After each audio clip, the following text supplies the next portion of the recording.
You hear the siren before anything else, that piercing wail cutting through traffic, through walls, through everything.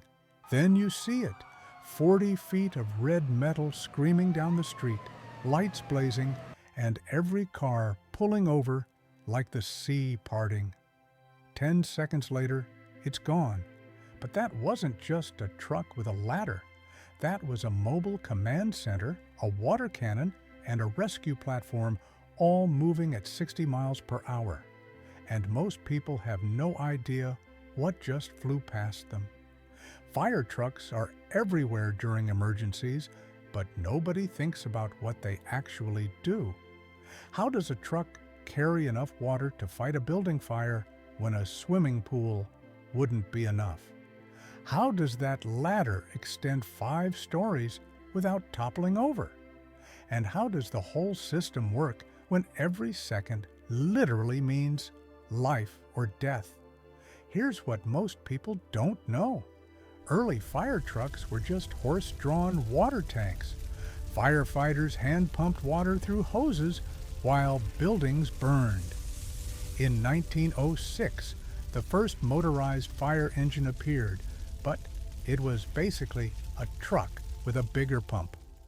The real breakthrough came when engineers figured out how to mount aerial ladders that could extend mechanically.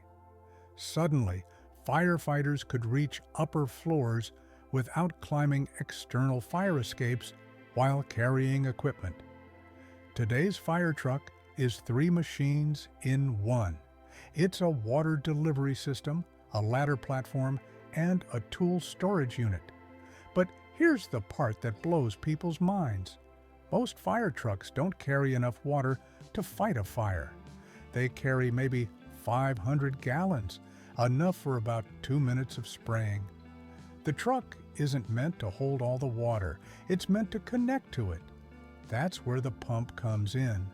Every fire truck has a massive pump that can pull water from hydrants at over 1,000 gallons per minute and push it through hoses at incredible pressure. Think of it like a heart transplant for the city's water system. The hydrant has water, but no pressure. The truck creates the pressure, turning a trickle into a cannon blast. The pump can also pull water from lakes, rivers, or pools if hydrants aren't available.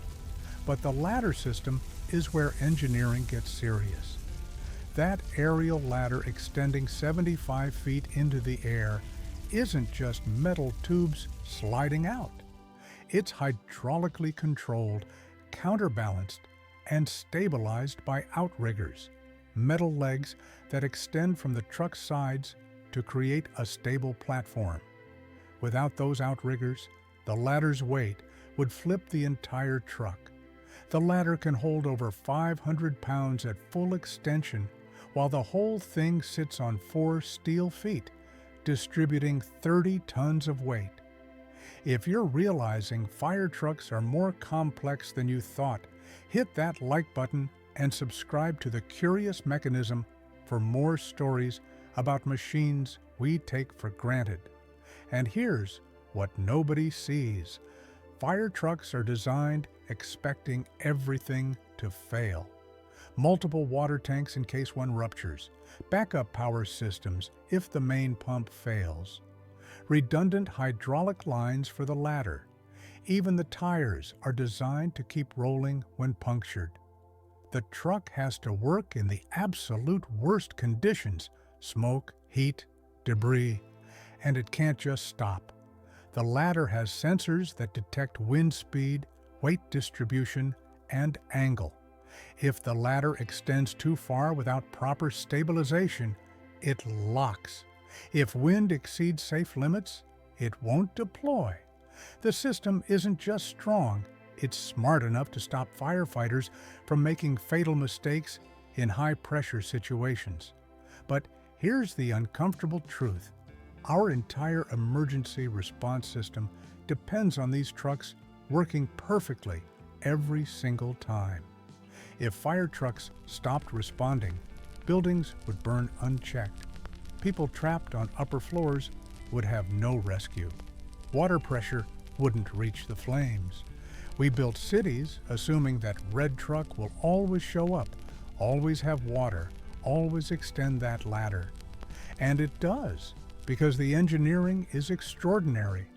The fire truck isn't just a vehicle with a siren. It's critical infrastructure that turns city water into firefighting power, extends rescue platforms 75 feet high, and carries every tool needed to save lives, all while racing through streets at highway speeds. It works not because fires are simple, but because the engineering refuses to fail. If this changed how you see that red truck flying past, subscribe to The Curious Mechanism and hit the like button. Share this with someone who never thought about what's inside a fire truck. This is The Curious Mechanism, exploring the invisible systems that keep the world running.